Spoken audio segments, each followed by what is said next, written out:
lucu kalau ngomongnya sekarang. Tapi kalau dulu lah belum ada orang kok, adanya paling belintir manusia.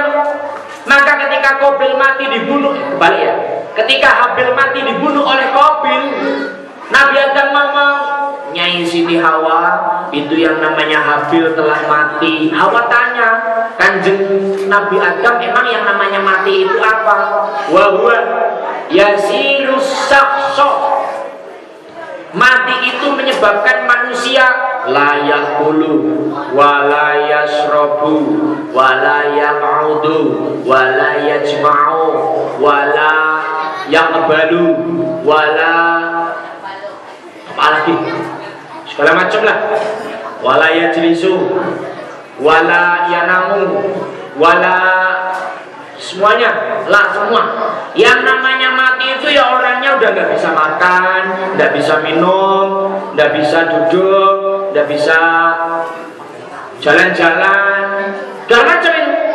Ketika dengar kata-kata itu Siti Hawa berteriak, ha! Maka itu sampai sekarang kalau ibu-ibu kena musibah itu pasti yang teriak ibu-ibu duluan, bahkan pingsan.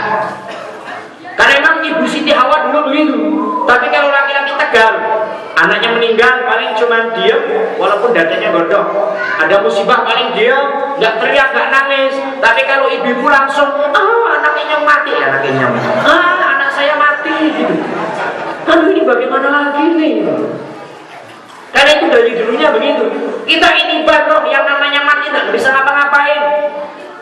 Kalau ditawarin nggak mau, makanya dalam surat Al-Jum'ah, qul innal mautal ladzi tafirruna minhu fa innahu mulaqikum tsumma turadduna ila alimil ghaibi wasyahadati fayunabbi'ukum bima kuntum ta'malun. Muhammad ngomong, Muhammad katakan, innal mautal ladzi tafirruna minhu, setiap yang namanya kematian manusia akan lari dari kematian itu, tidak mau. Coba malam ini lah RT Wawan tawarin, Teh besok pagi mati mau nggak? Entar dulu. Kenapa? Saya belum beli sesuatu. Terus tiba-tiba Pak Muhammad Muslim tawarin, Pak Muslim habis pengajian mati tapi masuk surga. Entar dulu. Mas, nggak ada yang mau tawarin. Tapi ingat, Pak Innahu mulaqikum, yang namanya mati itu akan menjemput Anda loh. Bisa jadi keluar dari masjid, Israel ada di pintu, hai tut paek, ya nggak tahu kita. Ya mending kalau habis maulid, jelas orang yang di dalam maulid dijamin pakai makolahnya Al-Imam Syafi'i, ini akan masuk surga semua, amin. Yang jamin makolahnya Al-Imam Syafi'i. Masalah jaminan Allah saya nggak ngerti. Karena siapa tahu orang yang maulid kesini niatnya bukan lillahi ta'ala, tapi karena nggak enak sama pengurus. Majelis taklim yang sono, aduh, ini saya kalau nggak datang maulid Nabi ke musola Al-Inayah, saya nggak enak. Wong kemarin pengurus Al-Inayah datang tempat saya, aduh, saya ini kalau nggak ngaji ke Inayah maulid, saya nggak enak. Karena apa? Pengurusnya selalu ketemu saya. Jadi ngajinya maulidnya bukan littillahi margotillah, cuman karena nggak enak. Ya udah dapat pahala, wis. Lah kan ciri-ciri umat Nabi kan ada 5 sih, Pak. Muhammadur Rasulullah walladzina ma'ahu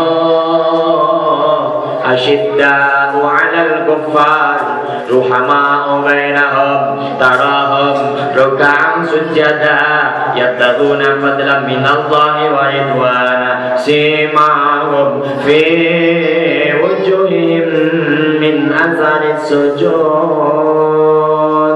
Tanda umat Nabi itu ada 5. Yang pertama, walladzina ma'ahu asyidda'u 'alal kuffar, orangnya tegas untuk membantah dan melawan orang-orang kafir, untuk siap membunuhnya, untuk siap memeranginya. Itu dulu ketika syiar Islam yang pertama. Tapi kalau zaman saiki kita sekali asyhadu alla ilaha illallah wa asyhadu anna muhammadar rasulullah sampai titik darah penghabisan, tetap asyhadu alla ilaha illallah wa asyhadu anna muhammadar rasul. Tanda umat Nabi yang kedua itu surat Al-Fatih ayat 29 yang terakhir.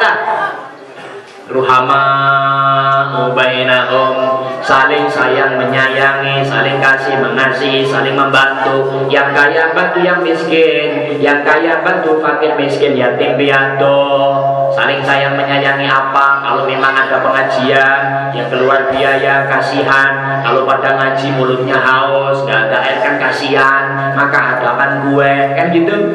Yang nomor 3 tarohum, rukaan sujada, yang rukaan sujada. Tanda umat Nabi selalu rukuk dan sujud. Simpelnya ngomong, umat Nabi Muhammad umatnya pasti selalu sholat 5 waktu. Kalau udah bicara sholat, kampung Cilacap yakin yang muslimin muslimat semuanya sholat 5. Tapi ada nggak yang nggak sholat itu, ada nggak? Ada. Maksudnya laki-laki dewasa gitu loh. Ibu-ibu juga ada yang nggak sholat.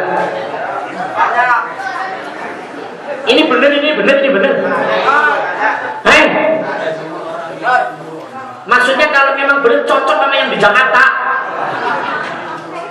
Maaf, wong Pandeglang di Jakarta banyak yang nggak sholat soalnya. Kok sama ya? Gitu ya maksudnya gitu. Oh, pada baik sih.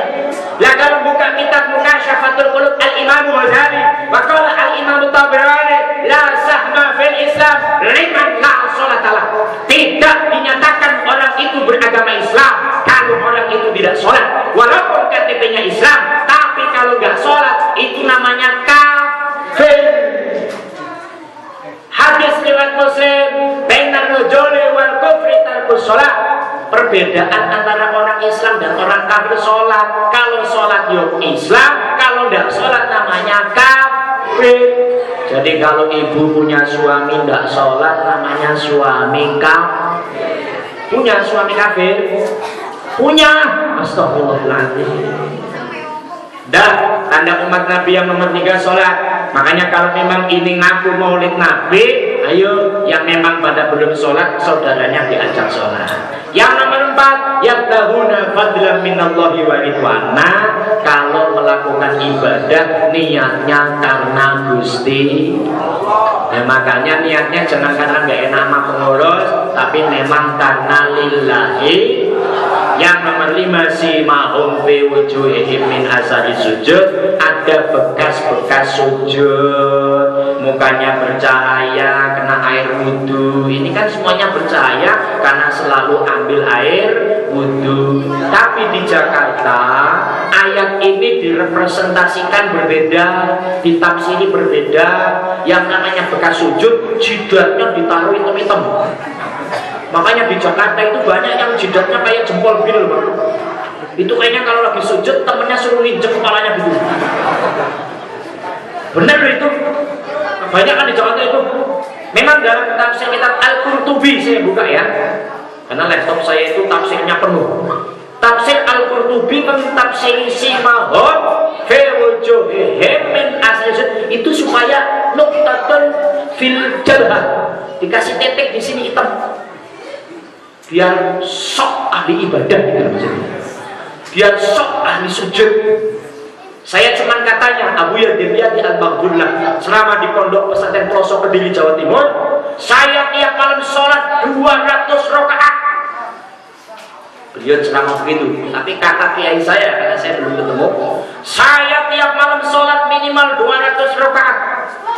Tapi saya tidak harus begini, nggak harus begini. Itu gak jidatnya nggak hitam banget ya, mungkin para kesepuan yang ketemu. Tapi anak yang baru ikut Islam seperti itu, Pak, yang jenggotnya sampai dengkul itu loh, Pak, yang celananya sampai lutut, ya, itu udah, waduh, hitamnya bukan main itu. Itu jangan-jangan kalau mau kamu sholat juga megang apa itu namanya pantat panci itu. Itu bukan umat Nabi begitu, bukan. Tapi umat Nabi adalah hadir di sini, wajahnya bercahaya karena selalu ambil air wudhu. Nah kembali, nasihat Nabi yang kedua adalah kematian. Oleh karena itu kita selalu datang ziarah ke makam para wali, ke makam orang tua kita. Ingat bahwasanya kita akan kembali ke sana. Orang kalau sudah di sana nggak bisa ngapa-ngapain kecuali iman dan amal soleh. Karena kebanyakan manusia pada lupa. Dua orang kalau sudah mati nggak bisa bagaimana, tinggal tulang. Ya, tulang itu lama-lama habis. Nah, oleh karena itu, ayo hatinya yang keras ingat kematian, tapi yang bisa disentuh dengan Al-Quran, bacalah Al-Quran, praktekkan dalam kehidupan sehari-hari. Jamaah yang dirahmati Allah, kesimpulan dari apa yang saya sampaikan, satu, tolong akhir-akhir ini paham ahlu sunnah wal jamaah dirongrong oleh paham-paham yang memang bukan ahlu sunnah wal jamaah. Mohon maaf kepada para guru pondok pesantren, para guru-guru majelis taklim, regenerasi kita, tolong dikasih pemahaman-pemahaman, dalil-dalil untuk membantah mereka. Nanti kalau jawab, nanti juga bisa Ustadz, enggak, kalau bahasa perang ini udah waktunya perang. Ya, karena pengurus besar Nahdlatul Ulama punya program akan menyebarkan kepada 27 provinsi untuk kaderisasi menyampaikan paham ahlu sunnah wal jamaah. Karena ternyata pemuda kita sudah dimakan oleh paham Wahabiyah. Oleh karena itu tolong santri-santri kita mulai ditekankan pemahaman tentang ahlu sunnah wal jamaah untuk membentengi perilaku yang sudah diajarkan oleh alim ulama kita. Yang kedua, yang namanya Maulid Nabi adalah karena judulnya Akhlakul Karimah. Oleh karena itu yuk sebagai orang tua, kalau kepengen anaknya berakhlak, orang tua mencontohkan, dan anak-anak tingkatkan berbakti kepada orang tua. Jangan melawan. Kata-kata melawan setelah hidayah jangan ngomong kasar. Secara batiniah kemanapun dengarkan nasihat orang tua. Yang ketiga, ada nasihat dari Kanjeng Nabi Muhammad SAW. Ada nasihat yang berucap namanya Al-Quran, ada yang tidak berucap namanya kematian. Mudah-mudahan kita yang selalu maulidun Nabi mempertebal iman dan Islam kita, insya Allah akan lebih diperkuatkan oleh Allah Subhanahu Wa Taala, sehingga dengan harapan husnul khotimah. Dengan segala kesalahan dan dosa kita, mari bersama-sama kita istighfar kepada Allah Subhanahu Wa Taala. Astaghfirullah Rabbal baraya, astaghfirullah minal khataya, astaghfirullah Rabbal baraya, astaghfirullah minal khataya. Ya Allah Gusti kami mohon ampun atas segala dosa hamba-Mu yang kami sengaja dan tak kami sengaja, hanya kepadamu kami bertaubat, hanya kepadamu kami bertaubat. Astaghfirullah Rabbal baraya, astaghfirullah minal khataya, astaghfirullah Rabbal baraya,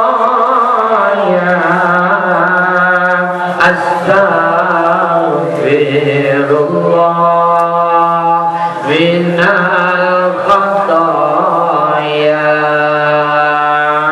Rabbi zidni ilman nafi'an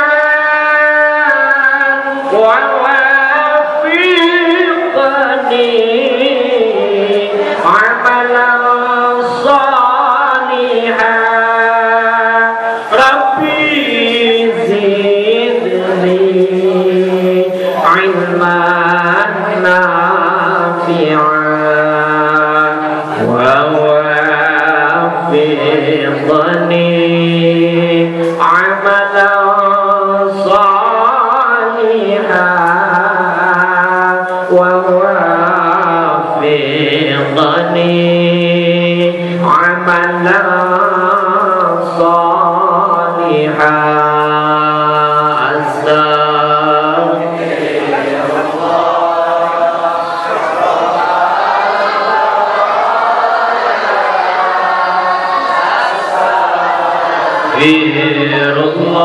Astaghfirullah minal khataaya.